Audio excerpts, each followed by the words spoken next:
games in, well, we're at least guaranteed to not have a sweep. Welcome to the latest and greatest episode of the Hoops Boys podcast. Your host with the most, James the Jet, America's favorite bitch-ass white boy, CProc. And this finals has gone very different ways in the first two games. One way game one game two. Partner, let's bring our analysts, Greggers and The Shaddillac in. But what's our first topic to dish on this evening? I guess what I want to bring to the panel is my question is, did Miami force Joker to be a scorer in game two? He had a playoff low in assists with only six in that game, and he took over 20 shots, which normally doesn't take this many shots in the games that they have won. So Greg, I'll start with you. Do you think my Joker dominating the game is playing right into Miami's hands? I just think it's it was great coaching by Spoelstra in the sense that you almost have to pick your poison. And I think that's the least of two evils. I mean, listen, no one on earth in the last 3 years has come close to shutting Jokic down. So, if your game plan is, we have to hold him under 20, well, that's not realistic unless he only takes 8 shots. I find when we've watched the Nuggets over the last few years, when he truly dominates a game, it's nowhere even close just to the score total. When you double team him, you leave Murray, you leave Porter, you leave open threes all day. It leads to offensive rebounds. So I just think a different look. I think Spoelstra correctly decided that, our best shot is to let Jokic not necessarily get his, but we can't cheat on Jokic. There's too many weapons, too many shooters. If he's going to hurt us scoring the basketball, so be it. You basically try to keep it to one entity and don't let the rest beat you. So I think it was a great coaching move. I'm expecting, Jokic is an awesome player, as we know. There'll probably be an adjustment going forward, but it was a great coaching move, and they held on just long enough to get even. So I think it was the right move. Basically, okay, Jokic, if you're going to get your 30, 40, so be it. We're not going to let everyone else have open threes and offensive rebounds all day. Solid move. Shad, how do you feel about Miami's game plan against Joker to let him dominate? I think it was a good plan, but I think it almost didn't work. I think Miami played flawless on offense, pretty much, nearly hitting, half of their threes. So I think that's the main reason they won, not really because, Jokic was a scorer and not a, facilitator.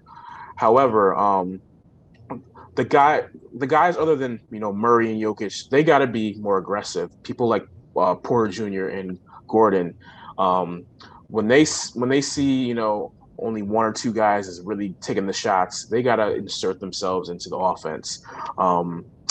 Michael Porter Jr., he's pretty much a max contract guy. He's got to take, he's got, all-star potential as far as his skills and his attributes. So he's got to be one of the guys that takes over and gets you, 20, 25 points in, some of these key games. If Denver's gonna dominate this series, which most people think they are, they can't be like they were in game two, where it's just pretty much the Jokic show and a little bit of Murray, and everybody else kind of just stands around and maybe gets, one or two shots every quarter. Porter's got to be more aggressive. Gordon, he's very athletic. He needs to, take over in some points also. But Miami did do a great job not letting the others, I guess, get theirs. But at the same time, Denver was not aggressive at all. Jokic probably got a little tired. He's not in the greatest, shape, which you obviously see. He takes his break is kind of facilitating, and Miami kind of didn't allow him to do that. So, great job by Miami going with that strategy. How comparable is that to, let's liken a strategy from the finals of yesteryear when the Lakers, after the Shaq and Kobe three-peat, and they brought in the Hall of Famers, and Detroit just said, we're just going to shut everyone else down, like Shaq and Kobe, get their points, and we'll just make sure no one else stops us, and we'll just score more and win by attrition. How similar is this strategy that Miami is employing, similar to that?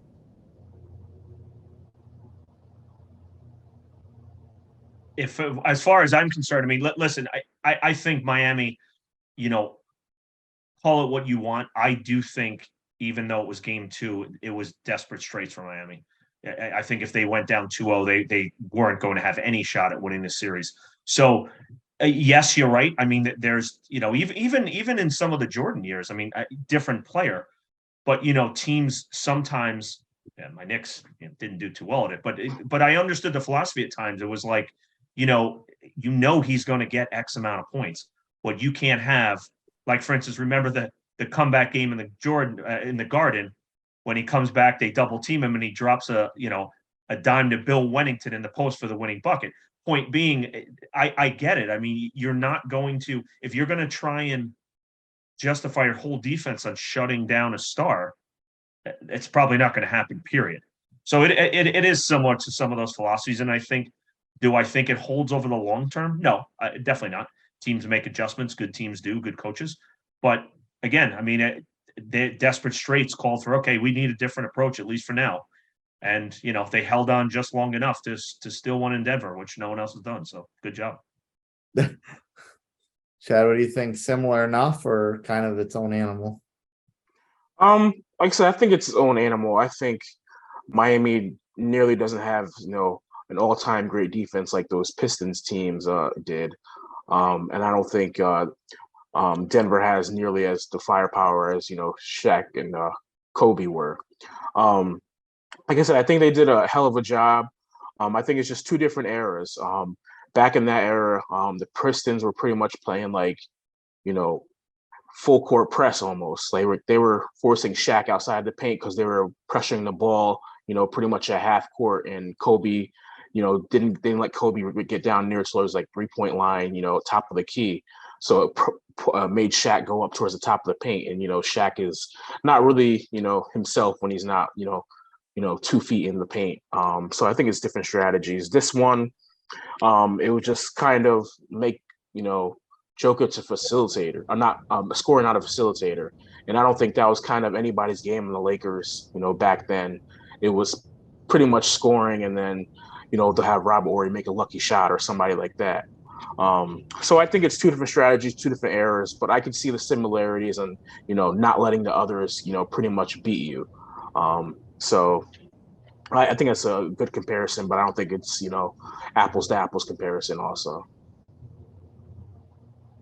So of course, Jokic is the focal point of this. But if he has to adjust what he has to do, then that obviously puts a lot of onus and pressure on the players around him. And maybe this winds up going from a big man series to a guard series. Partner, Tyler Hero comes back in the next game, does he not? Sure does. So let's figure Tyler Hero comes back. Jamal Murray, who's had a good series so far. It took a little while to turn up towards the end of game 2. It almost salvaged it for Denver. They just kind of ran out of time. But let's talk about the guard play a little bit as the series moves along.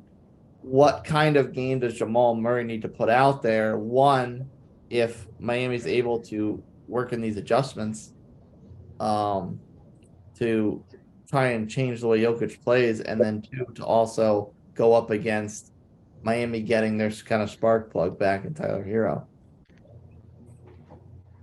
Chad, what you got? I don't know if you guys saw this or not, but I saw that like Tyler Hero is thinking about not, playing, in this series just because he doesn't want to mess up kind of the rotation. I would, if I was on the Heat, I would kind of go with that strategy. Tyler Hero, you're a great player. You're probably second at worst, third, best player on this team. But, Miami's rolling. You don't want to mess this up. This is like lightning in a bottle.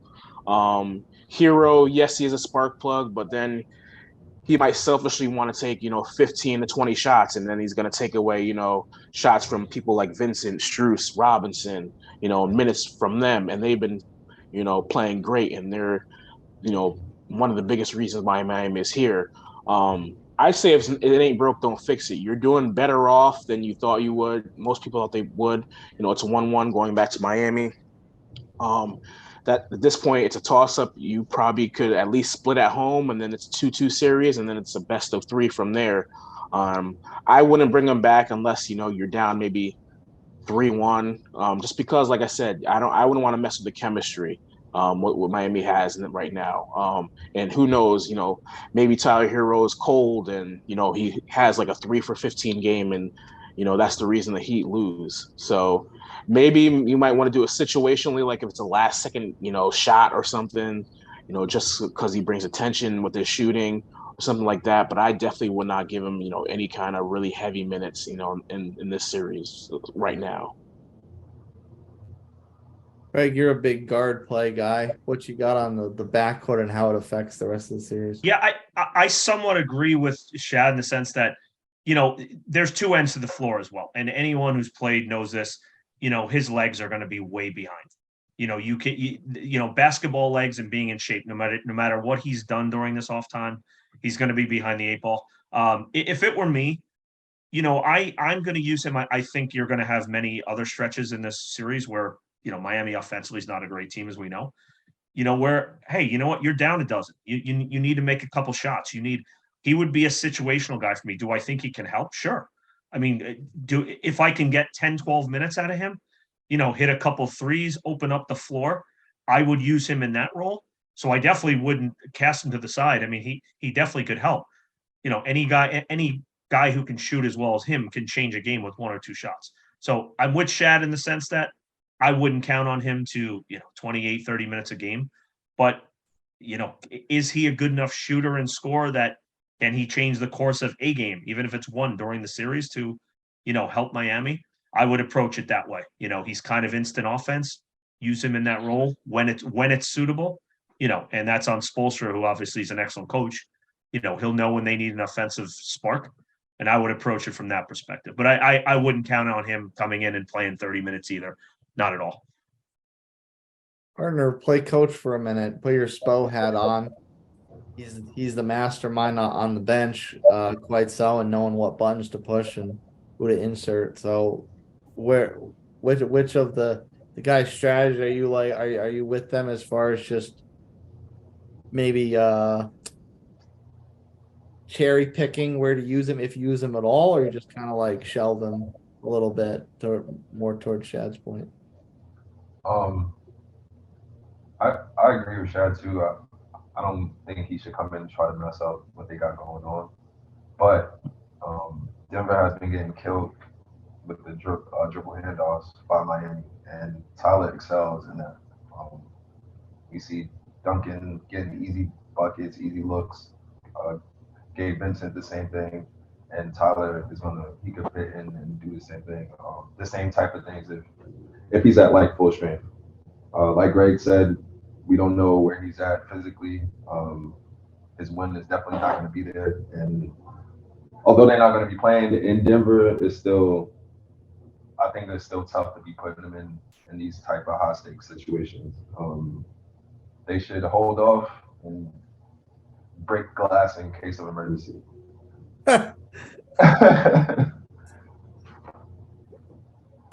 In case of 3-1 deficit, break hero. Right. They're gonna need a hero, baby. But Jay, what I was thinking too, like I said, even seriously, like think of certain situations. End of a half, shot clock down, trying to get a guy a rest towards the end of a quarter or a half. I wouldn't, if he's somewhat healthy. I mean, I'll definitely take him with a shot at the end. You know what I mean? I think he can provide a role, is my point. For sure. He's too good a scorer shooter to just, if he's healthy, to have him waste on the sideline. That's my point. Wouldn't count on him being a pivotal part, but yeah. How does in that case, how does that balance with Gabe Vincent's minutes? Because Gabe Vincent's obviously been a significant contributor to this run. To Shad's point about lightning in a bottle. Well, just far as I'm concerned, I mean, Vince has been huge. I mean, they're not anywhere near this without Vincent. I mean, just game two again, 23 points, 8 of 12 from the field. I mean, this isn't a 1-2 game thing now. I mean, this has been a full. Quite frankly, I mean, he's been a good role player period for a couple of years now.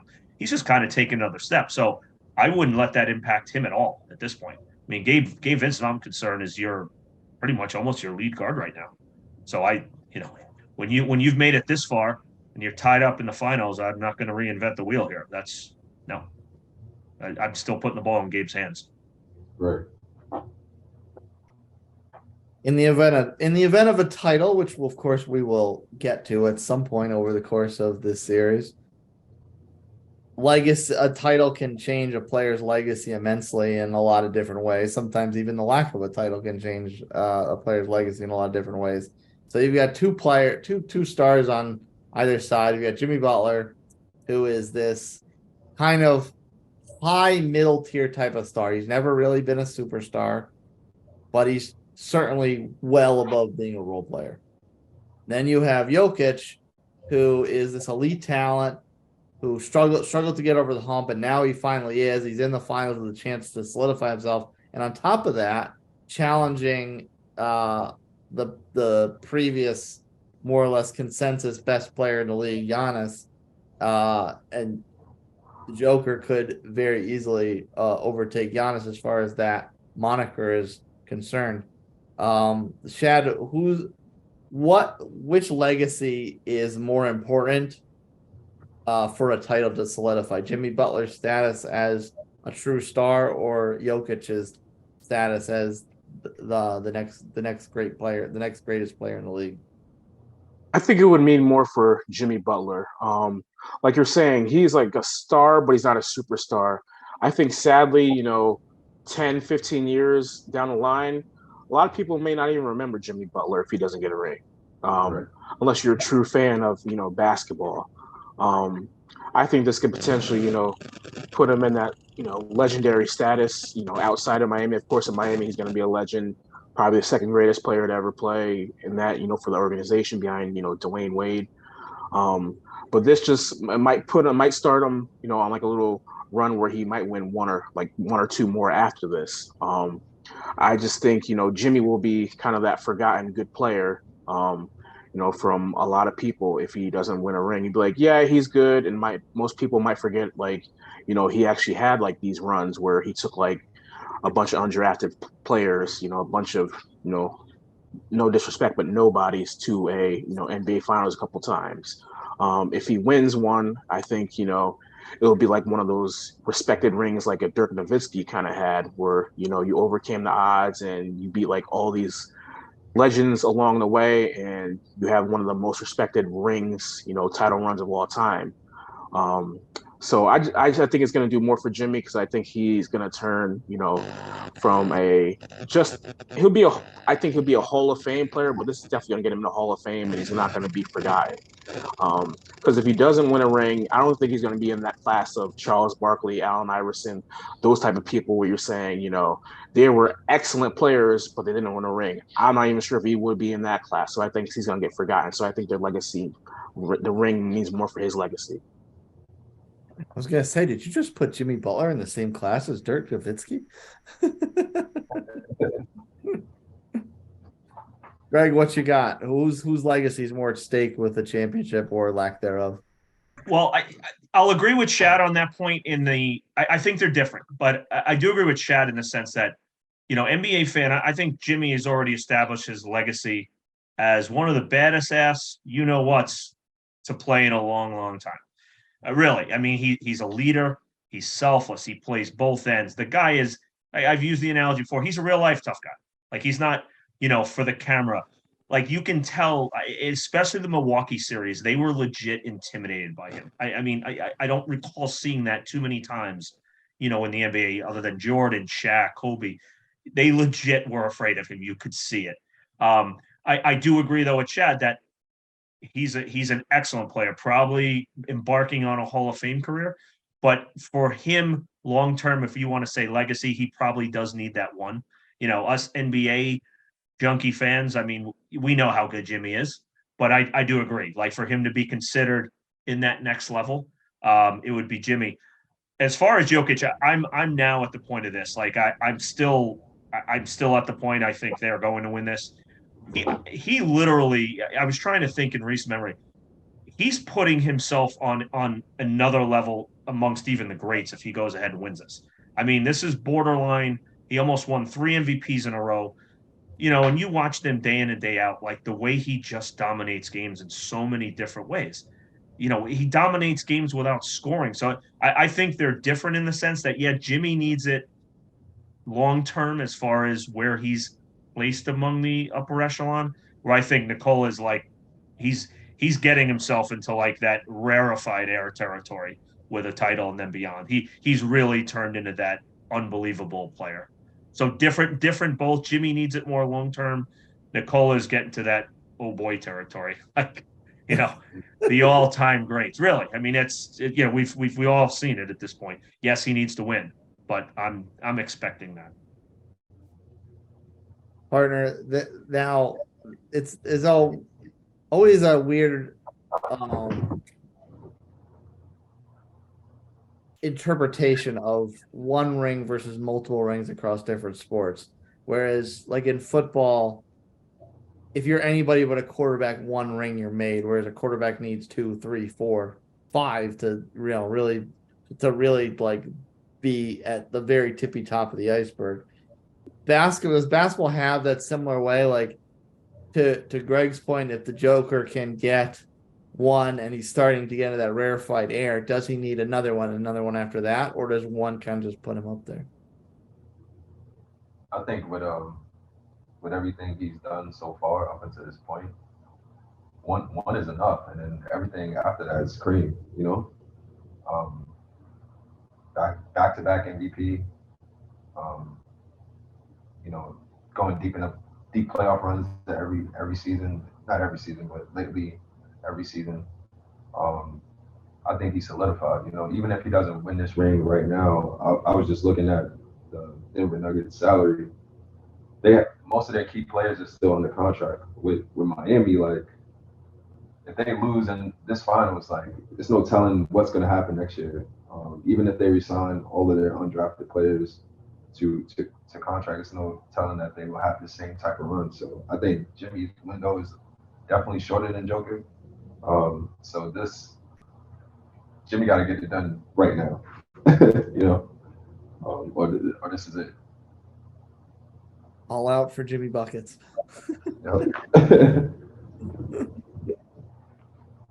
Fellas, you agree as far as one versus multiple for NBA players?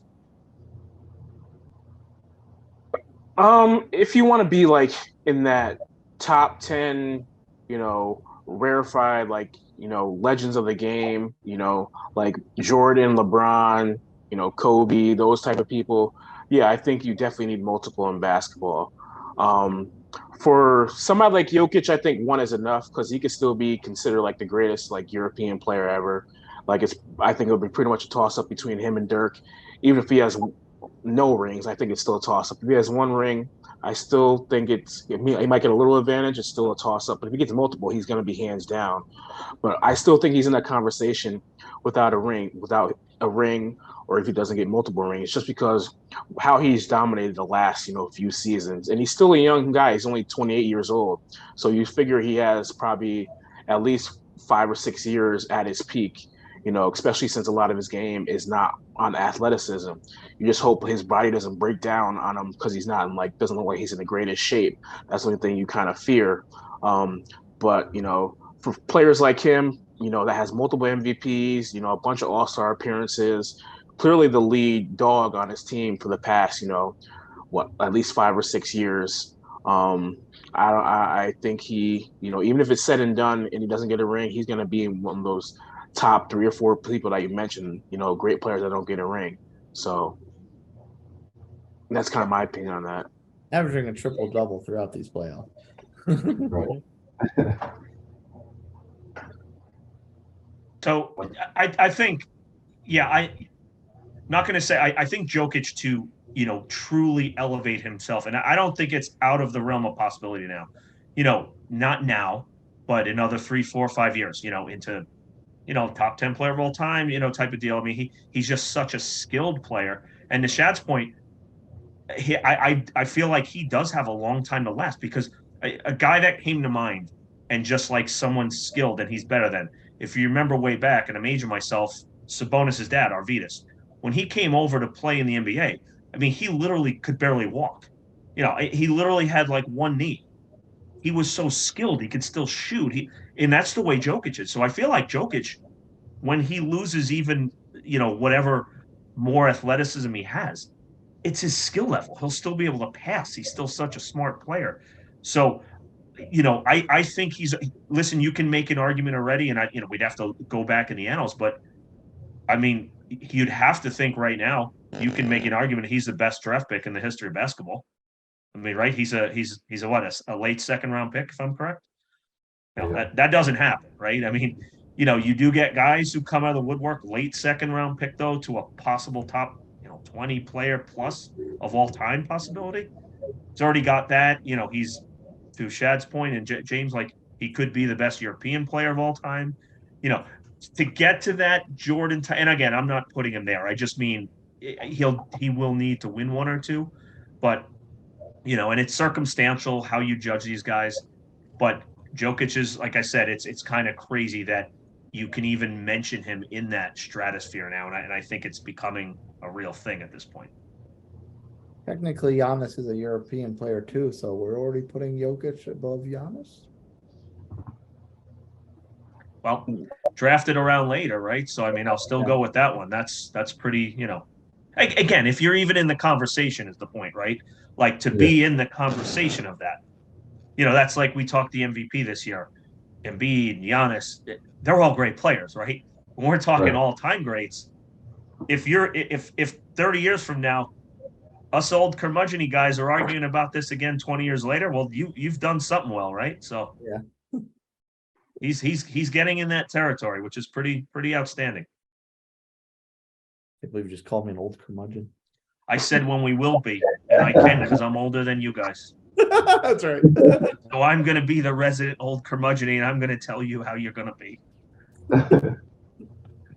The person will be shaking. Old man yells like cloud. All right, guys, we got more to add to the coaching carousel. Monty Williams has agreed to become the head coach of the Detroit Pistons and help them navigate to become a contending team. Frank Vogel has agreed to become the Suns head coach. And it's funny, last episode we were talking about Monty Williams maybe joining Frank Mazzulla's staff on the Celtics to help him, maybe take a step back. But he has gotten some reinforcements with Sam Cassell being added to his staff. So that's a big pickup for the Celtics, I think. Especially he won a chip there. So I think that's pretty good pickup. And I guess my question is, I want to know, do any of these new coaching pickups stand out to you? Of course, there's some honorable mentions, but Greg, let's start with you. Any of these stand out to you, or anything else that you've seen? As far as the two you mentioned, quite frankly, I love both of them, to be quite honest. I think they're both excellent moves. I think, to Monty Williams, I mean, I think, listen, he obviously did a very good job with Phoenix. Super respected amongst the league, amongst coaches, players. Sure. Yep. You can say they had those two epic, Game 7 debacles or, elimination game debacles with Phoenix. I don't think you take away, what a strong team he built. Even the year prior, even especially, when you had, Chris Paul obviously at the helm, but you didn't have Durant. You had Bridges and Cam Johnson. He brought those young kids along perfectly, turned Cam Johnson, who was basically highly questioned at how high he went in the draft. Some didn't even think he was a first rounder. He had the vision to turn him into kind of the NBA's perfect spot up three guy, right? D3 and D guy. And I think now going to Detroit, he gets a fresh start. And I think this is a great chance for him to mold the team, to his. I mean, he's dealing with a rebuild job. And I actually think that's like a lot of coaches. I think he obviously knows the game through and through. I think it's right time, right place for him. I think it's a perfect opportunity for Monty Williams and the Pistons. I think it's a great fit. And I think Vogel, on the other hand, Vogel's an excellent coach. I mean, Vogel did an amazing job with the Nets years back. Many considered when he was let go, many questioned why, and really the results didn't really pan out on the court. New management, who knows? Front office have their own ideas, and even going back to the Lakers, Vogel, I give him credit. We saw the Lakers, the last couple of years were a mess. Vogel, I don't remember the stat exactly, but he had tried more starting lineup combinations than like they had seen in 20 years. The point is, he didn't sit idly back. He tried. They couldn't shoot the ball. The Westbrook LeBron marriage didn't work. I think Vogel, again, to my point, where right coach, right time. I think Vogel, any coach was going to struggle in that environment. The team wasn't put together well. So I think Vogel is an excellent X's and O's guy. I think Phoenix, to stay in that upper echelon, which they are. They still are in a brief title window. They should be. I think Vogel's an excellent basketball coach. I think they're both great hires. I think they both get an A+ for those moves. Both excellent basketball guys. And noting that Monty Williams has the highest coaching salary in NBA history, sounding that down with that. Yeah, he did get a hefty penny. Yeah, but doesn't count against the cap. So hey, that's ownership discretion, right? So that doesn't affect the team. Gives him even more clout because he's going to be making more money than some of the players, which probably helps. So, right. Shad, how you feel about the coaching carousel and the latest hires? I'm kind of down on the Monty Williams hire.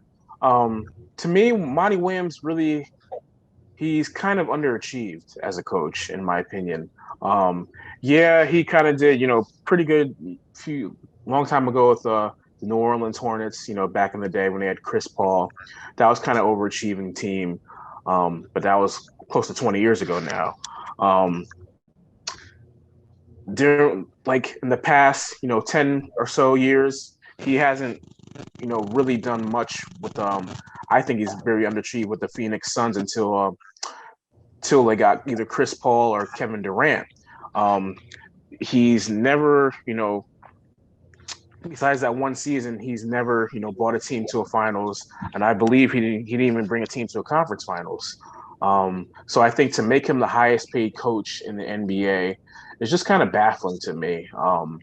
I think that you could have used that money on somebody else with a proven, pedigree that has, multiple championships, and you're paying all that money for somebody who hasn't even won one.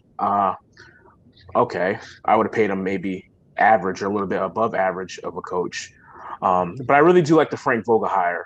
Frank Vogel has probably been the most underrated coach over the past, 10 to 15 years in NBA. He was the head coach of those great Indiana Pacers teams, back in the mid 2010s that couldn't get past the Miami Heat, but they always seemed to be like that second best team, third best team in the league. When they had a bunch of misfits like Roy Hibbert and Lance Stevenson, Paul George was just coming up. Danny Granger was in and out with his injuries, those kind of teams. And he also showed that he can, guide a team that may, have big egos. He guided the Lakers to a championship, even though people, downplay it in the bubble. But, he had, LeBron James, he had Anthony Davis, he had headaches like Dwight Howard on that team. So I think he could bring, a Phoenix team together and get them over the hump, which they kind of underachieved, this past year and years past, besides the year that they went to the finals. And I would consider Frank a defensive coach, and that's something that Phoenix had trouble with. Exposed in the playoffs. Although they need some more personnel, I think he could definitely help on that front as well. Partner, anything to add on the coaching carousel? Does Kevin Durant have an opt-out? Is he locked in for the rest of his term? That was a good question. Because if he does, that's the only question I would put on the Vogel hire is if for some reason Durant wasn't there, what's left on this team? What's left on this team to try and make good with? Chad said numerous times in the past he is not a fan of DeAndre Ayton. And Chris Paul is I love him to death, but he's certainly on borrowed time. So I mean, and if a team's just focused on Booker, well, we've seen what Phoenix is like with Booker. Just focus on Booker. It's just him scoring 40, and they're not very good otherwise. So I really I don't know if he has an opt out, if Durant has an opt out, but if he does, they'll probably be fine. And he'll be able to manage all that star power quite well, like he did in the bubble with the Lakers.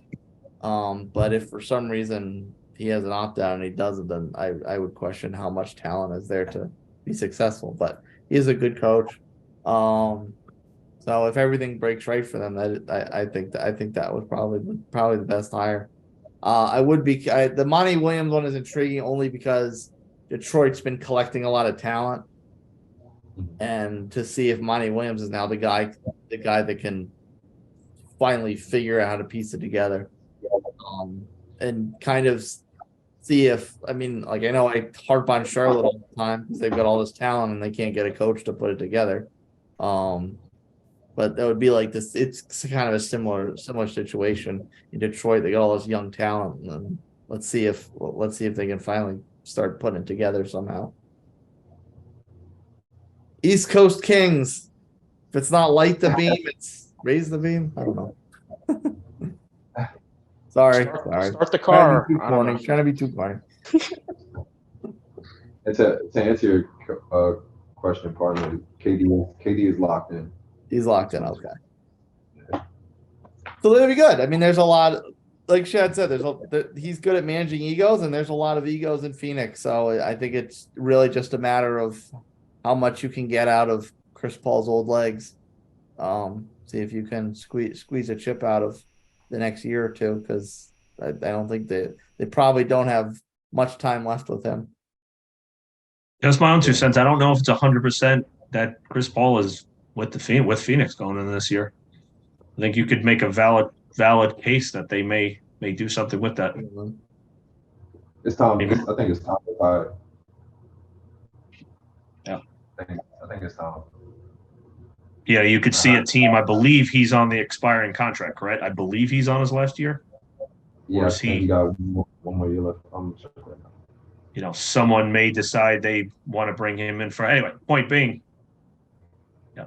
So if he's an expiring contract, is he a better asset to wait till the trade deadline then? Find some contender that needs a veteran leadership for a short 2-month run. Celtics. Hey. Oh no. CP has 2 years left on his deal. So 2 years left? Yeah, he's not a free agent until 2026. Well, the 2025/26 season. That's when he'll be a free agent. They owe him $60 million. Yeah, there's a lot of money on under that cap. Yeah. Between the three of them plus Ayton, there's a lot of money under that cap. Yeah, just my 2 cents. I'm betting they make. So I don't think they're running it back with what they had. Just my 2 cents. I have a feeling there's going to be a major tweak somewhere, whether it's Ayton, Chris Paul, but they'll be in good hands. Vogel's a good coach regardless. Yeah, or the both of them getting shipped out of town. Now that I think about it, we've been talking about the finals, but we have yet to make any picks on who we think are going to win the NBA Finals. I mean, in the beginning, looking at the matchup, we all felt like this is a foregone conclusion. Denver was going to win. Maybe a sweep. Maybe Miami wins one game, which they have won one game. I want to know, what are you guys' picks? And has Miami's game 2 win changed the way how y'all feel about how this series is going to end? Shad, what do you got? I still got Denver. I was a firm believer that this would be a longer series that most people thought it was going to be. I thought it was going to be a 6 or 7 game series. I'm still sticking with that. I think it goes 7. Um, I think it might be a back and forth. Denver wins all the odd games, Miami wins all the evens type of games. You got a great heat culture with a great coach who can make adjustments, but Denver might have the best player in the league with Jokic, who, could take over games and win games by himself. And Murray, you've seen playoff Murray on some of these games where he looks like he, might be Steph Curry. So I think Miami, plays, draws it out much longer than people think it is. It's not going to be a gentleman's sweep. At least not a regular sweep now. And I think it just, it goes 7. Miami, Jimmy Butler does his heroics, a couple times in Miami. Jokic does his triple double. Maybe he doesn't like a 40-point triple double, 50-point triple double. And I think Game 7, Denver just happens to pull it out because they have a little bit more gas in the tank and they're used to that altitude. That's one Denver. Greg, who you got? I'm going to go with a much stronger Denver. To be quite honest, and this is not cutting, I'm not surprised Miami, showed some guts. That's what they've done all year. That's what they've done for 3 years. It's one, you got Jimmy Butler leading the squad. You got a good coach in Spoelstra. I'm not surprised. That being said, I feel like Denver played its worst game I've seen probably in the playoffs, and that's including, the losses they had along the way, and still almost came back. I thought as a whole they were pretty bad yesterday. The zone got them out of sorts, no doubt about it. You saw plays offensively they weren't making. They weren't getting loose balls like they usually do. Caldwell Pope fouled 3-point shooter twice. Point being, I felt like they really played a poor game and still almost won that game. I don't. There's nothing I saw that has changed my thought. I mean, do I think they're better than Boston? I do. Boston went and won 2 in Miami. I think Denver adjusts Game 3. I think they win Game 3. I think Game 4 will be Miami's shot to stay in it. And I think it's Denver's to win, and I think they're going to win the next 3, and I think they're going to get it in 5. Doubling down. No, I do respect Miami. I do. I just it goes back to what I thought before. There's so many different answers Denver has. Good on Miami to force that game, and could they can get it? Of course they can, but I think Denver's getting it done. I'm sticking by it. Partner, we going for the 3P to Denver, or how you feeling? As far as the overall outcome, yes. I think I at least implied it, if not said it directly, that I was kind of feeling like on paper I would say 5 games, but my gut, just because of the guile that Miami's displayed, it would go 6. So I think after seeing Game 2, I'm a little bit more confident that it will go 6 games. However, I would not be surprised in the least if their toughness and experience and execution, Spo tweaks his buttons here and there, and these players execute every time. I've yet to see him fail in execution, and that's enough. That's enough to maybe steal an extra one, and maybe even, to Shad's point, go 7. But I'm gonna stick with my original implication / pick and say Denver in 6. So we're all over the map. We got a 7, a 5, and a 6. Break the tie, sir. So that's 3 for Denver. I'm gonna play devil's advocate. Oh, I feel as if this whole playoffs we've been picking against Miami, right? And they've proven us wrong. Honestly, in the beginning, I personally didn't think Miami was going to get a game in Denver, and they did. And it seems every time we bet against Miami, they prove us wrong. So I'm gonna go and pick Miami. I think Miami can squeeze this out in 7 games. Um, I think now it's gonna. I mean, the playoffs are a game of adjustments, and now it's 2 head coaches that, Mike Malone's been accused of not making adjustments, but I think in this playoffs he showed that he's able to do that. And we all know what Spo can do. With less talent, with more talent, it doesn't matter. He's going to get it done. So I think we're going to see chess each game, each half, and I think Spo can outcoach Mike Malone. Even though Mike has all that talent and the 2-time MVP and Joker, but I think Jimmy and the boys can get it done. I think if they do, they're gonna have to do it in 6. Because I don't think I can't see them taking that 7th game in Denver. I know they won Game 7 in Boston, but Boston, as we've gone over numerous times, is a bunch of head cases. Yeah. So to me, if Miami's going to win it, I think they need to wrap it up by 6. I don't think they're gonna get that Game 7. Weirder things have happened, but my gut would side more towards them getting Denver taking care of business if it gets to that point. I agree. Well, man, thanks for kicking with us. This has been the Hoops Boys Pod's final edition. Keep it locked and drop us a line on socials at Hoops Boys Pod and both Instagram and Twitter. And we'll see you when we get back, when the finals get back to South Beach. Until next time, Hoops Boys Pod. Peace. Totally.